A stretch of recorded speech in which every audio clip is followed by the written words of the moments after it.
nimuhorane n'umukama. Inkuru nziza ya Yesu Kristo nkuko twayandikiwe na Matayo mweranda nahazwa mukama. Muri ya minsi Yesu yabariye abigishwa biwe ati, mweho rero umve icuyo mugani w'umubivyi uvuga. Umuntu yumvise ijambo ry'ubwami agaheza ntaritegere neza, umwansi araza agaca arikura mu mutima. Iyo mbuto rero niyo yatewe ku nzira. Imbuto nayo yatewe ku mabuye, nuwumva ijambo agaca ryakirana akanyamuneza, muga iyo mbuto nta mizi ifise. Imara akanya gusa, haza amarushwa canke ikindi kiza gihama ijambo agaca heba. Imbuto yatewe mu mahwa n'umuntu yumvise ijambo, mugabo ivyiyumviro vy'isi n'itunga bigaca birizinga, hanyuma imbuto ntiyame. Imbuto nayo yatewe mw'ivu ryiza, n'uwumva ijambo akaritegera neza.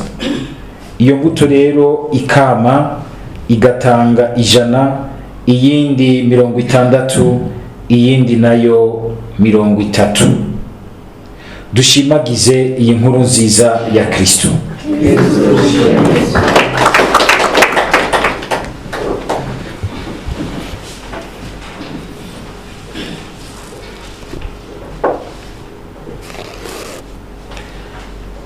Tuzirikane aya majambo y'Imana na cane cane dushingira ku gisomwa ca mbere.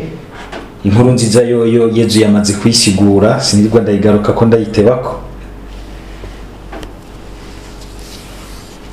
Mu kuzirikana iri jambo ry'Imana dukuye mu buhanuzi, turonse mu buhanuzi bwa Yeremiya, ndumva twozirikana gose kandi tukagaruka kuri iki kintu gihambaye. Turakunze kukivuga, ariko burya hari aho kenshi ikintu dukunze kigaruka ko tunyaruka bikavyara akamenyero tutumva neza agaciro gifise mu maso y'Imana kandi gifise mu buzima bw'abantu. Ikintu kijya dukunze kuvuga ngo ubumwe, communion, unité, gushira hamwe, kumvira hamwe ibintu, kubirangurira hamwe, kumvirana, kwitwararikana. Ingene Imana itubwiye iti ngo, mwumvise ingene umukama avuga aciye mu kanwa ka Yeremiya akagira ati, nzobahitana umwe mu gisagara, babiri mu muryango, mpeze mbajane muri Siyoni. Ingene Imana ishaka kwegeraniriza bose hamwe muri yo, hafi yayo. Kurya isanzwe na yari umuryango, igashima yuko mu butandukane bwacu tuba nk'abavukana bari mu muryango umwe, kandi bagerageza gushira hamwe bakarengera ivyo bibatandukanya, bakavyakira nk'ubutunzi ahubwo bwubaka ikintu gikomeye basangiye. Ikintu gikomeye basangiye. Ico ni ikintu gihambaye dutegerezwa kuzirikana, kuko muri ibi bihe vyacu wamusanga umenga mu mico n'imigenzo y'abantu, ibintu vyose bituma umenga umuntu ashaka gusa n'uwikwegerako, ashaka kuba satuntu twanje, ashaka ugasanga propriété privée irabaye trop privée ku buryo tutumva le bien commun, ineza rusangi dusangiye, ubuzima rusangi dusangiye, ibi vyose duhurirako twese, ibi vyiza vyose biduteruriye ubuzima hamwe twese. Tuvuga mu mvugo imwe igihugu, tukavuga mu mvugo imwe eklezia, tukavuga mu mvugo imwe paruwase, canke ishure, canke insamizi y'umuvyeyi wacu Bikira Mariya. C'est un bien public, ikorera inyungu y'abantu benshi icarimwe. Mbere ugasanga bene ivyo bitwegeranya, bikategerezwa kutwumvisha yuko turi bamwe, ugasanga rimwe rimwe nivyo dufata nabi. hariho umugani wo mu kilatini ndawushize mu ngerageje kuwushira mu gifaransa ugira uti ce qui se gère en commun parfois se néglige en commun. Mugabo twame twibuka yuko ubuzima bwacu nivyo Imana umwe wese iramufise ku rukundo wiharije mw'izina ryiwe, mukungena asa, mukungena ameze, mukungena ubuzima bwiwe bumeze, ariko ikamubona no mu bandi benshi uko bangana bose nk'ibibondo vyayo. Tugire Kristo. Umiriza mwese, wiyumvire, wibwire wa muntu wanka, umutanwa mu mazi, mwibwire, mubone. Uyu munsi umwumvirize muri iri jambo ry'Imana, wumva uti bwa bundi nawe n'umwana w'Imana. Imana irashaka yuko tuba hamwe, irashaka yuko niyumvira ubuhigwe bwanje ntakumiriye ubuhigwe bwa mugenzi wanje. Subira mugaruke, subira mugaruke.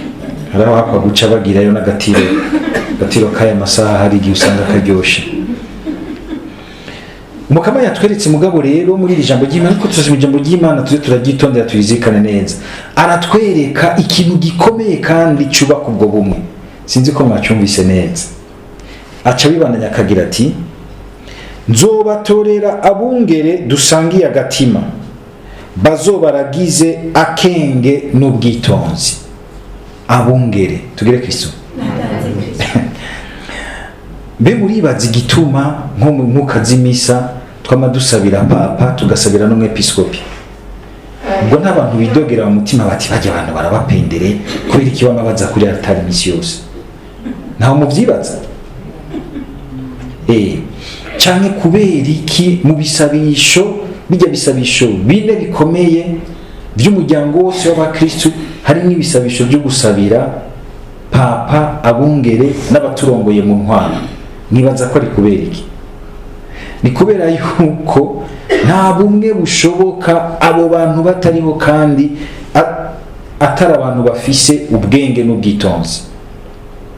Ahantu hatagira abegeranya abandi, abarongozi, ababaserukira muri ibi na biriya, usanga umenga ni mpehesa n'ubusimbira hamwe. Ntibashobora kumva, ntibashobora no kubona neza ibintu by'inyungu basangiye hamwe. Tugire Kristo. Nico gituma abo bantu mu buzima bwabo bategerezwa kumva uwo muhamagaro ukomeye, canke n'abandi bose baserukira abandi nka jewe ngaha musamirizi canke n'abandi dusangiye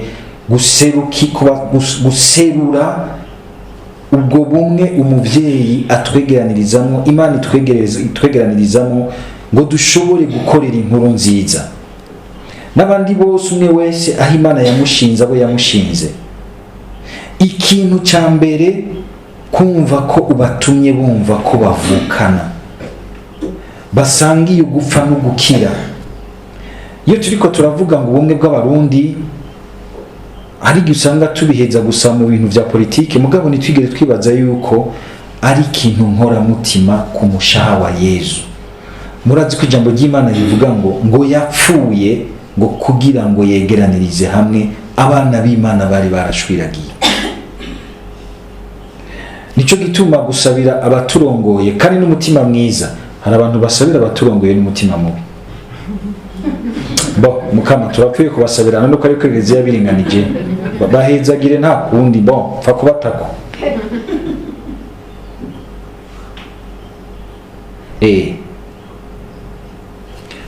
Kandi nivyo abakuru hari igihe usanga badakunzwe na bose, mugabo wewe akama yibuka yuko yatorewe kwegeranya abana b'Imana bose mu rukundo rw'Imana. Nabo kumbura ataba mwumva, akumva ati jewe ndiko umuhamagaro udasanzwe wo kurangura ubwa mbere icyifuzo kiri mu mutima w'Imana cyatumye Imana iheba umwana wayo ku musaraba.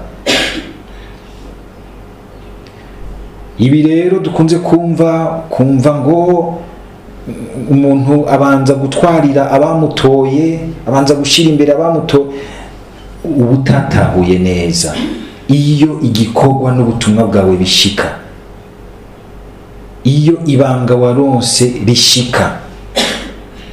Mbere bigategereza gusaba yuko umuntu yamaze kuduga kuri urwo rugero rwo kurongora abandi ategerezwa kwikurako ubufavoritisme bumwe bumwe kugira ngo ashobore gukorera neza abantu. Murabona abantu baza ngaha, pati uri umugenzi, urabona dusanga ibi na biriya, raba ingene wo plasa umuntu wanje ngaho.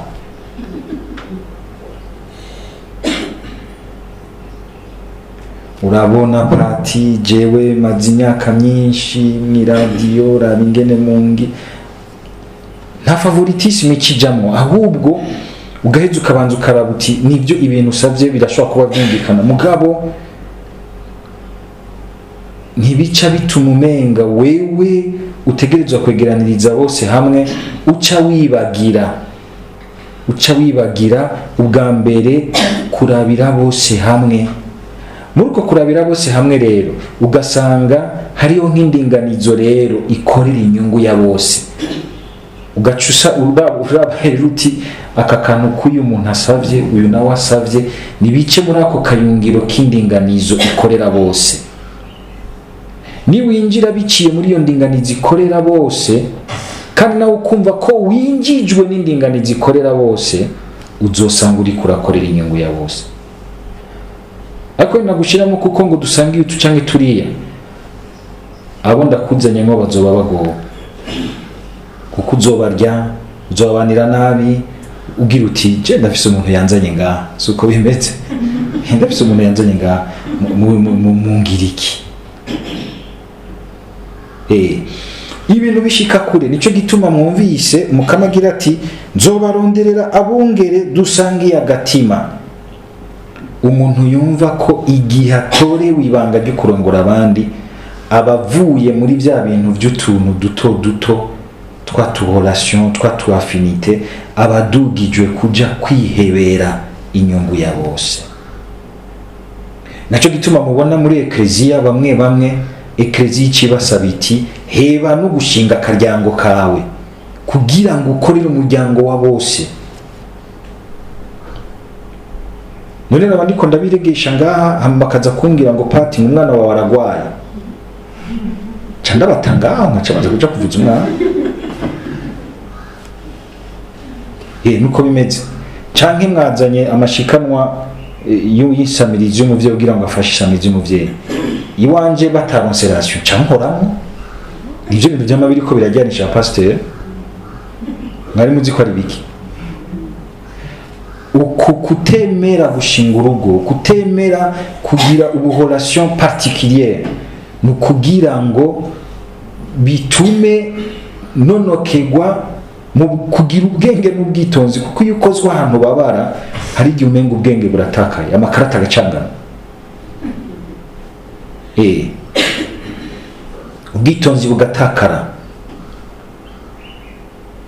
Hariho burya benshi turakunda kuja imbere y'abandi kurongora abandi, mugabo tutazi ingene biremereye bigoye, kandi ugasanga urafise ibintu byumvikana imbere y'Imana by'iwawe nawe, mugabo Mukama akakubwira ati humiriza, birengere, banza urabe inyungu ya bose naguterekereyeho ngaho. Ukumva ko babaye mukavuga uti uyu mubabaro ndawuhereza Mukama. Ndibuka igihe kimwe, kandi iyo bigize gutyo Mukama nawe acamenye ibintu by'iwawe. Benshi nitubimenye. Ndibuka rimwe muhira hari inama y'umuryango, ndababwira ibintu by'iwanje,